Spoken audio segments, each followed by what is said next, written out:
Bismillah. Alhamdulillah wassalatu wassalamu ala Rasulillah wa ala alihi wa ashabihi wa man tabi'ahum bi ihsanin ila yaumiddin amma ba'du. Ada dua nikmat yang Allah Ta'ala anugerahkan kepada seorang hamba, dan dua nikmat itu ada selamanya. Dan jika mendapatkan dua nikmat ini, maka orang akan mendapatkan kedudukan yang tinggi.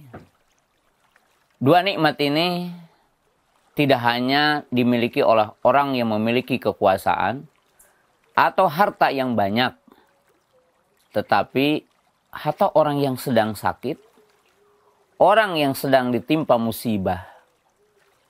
Maka jika diberikan dua hal ini, orang akan selalu berada dalam berkah Allah, bahkan berada dalam derajat yang paling tinggi.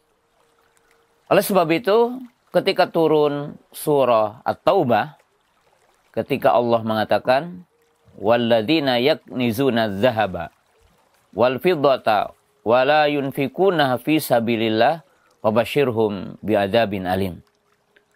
Orang-orang yang diberikan anugerah berupa emas dan perak dan tidak menginfakkannya di jalan Allah, maka beri kabar bahwa dia akan mendapatkan azab yang sedih.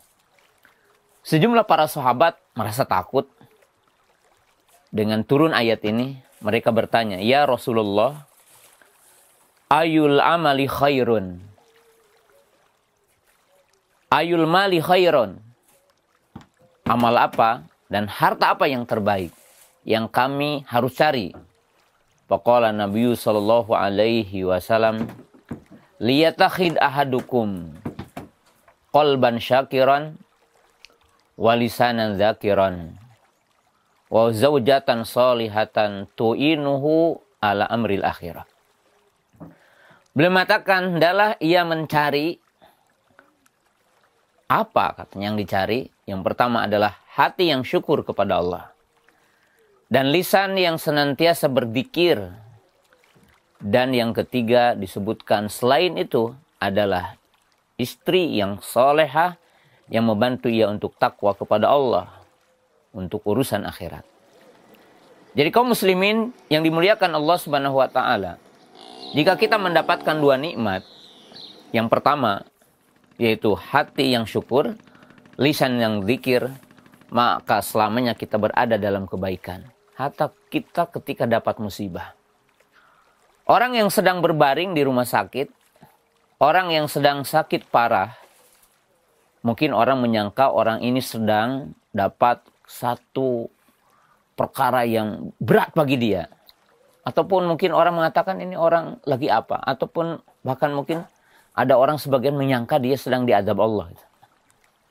Tapi ketika orang itu masih bisa hatinya bersyukur kepada Allah, dan lisannya masih bisa zikir, bertasbih, bertakbir, hatinya masih mengakui atas semua nikmat Allah Ta'ala, maka orang itu tetap berada dalam kebaikan. Bahkan kaum muslimin yang dimuliakan Allah Ta'ala, terkadang terbalik.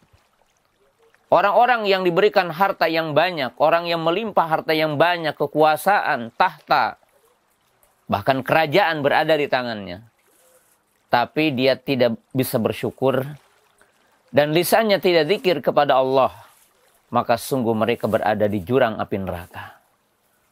Nikmat yang mereka dapatkan menjadi sebab karpet merah untuk menuju neraka. Tapi orang yang dapat musibah, masih diberikan anugerah hati yang tunduk, hati yang taat, hati yang bersyukur, hati yang tunduk, hati yang bertauhid, dan lisan yang senantiasa memuji Allah, menyanjung Allah, menyebut nama-namanya, ya. Kemudian basah dengan membaca Al-Quran, maka walaupun 1000 musibah yang menimpa kepadanya, maka sungguh dia berada di pintu surga. Karena dengan zikirnya dan syukurnya kepada Allah Subhanahu wa taala. Maka jangan lupa dalam setiap saat kita harus senantiasa bersyukur kepada Allah dan menyebut nama-namanya, berzikir, membaca Al-Quran, dan bertasbih, berzikir kepada Allah Subhanahu wa taala. Mudah-mudahan Allah memberikan taufik kepada dua hal ini dalam kehidupan kita. Terima kasih. Jazakumullah khairan wa barakallahu fikum. Video ini dibuat atas partisipasi dari donasi Anda.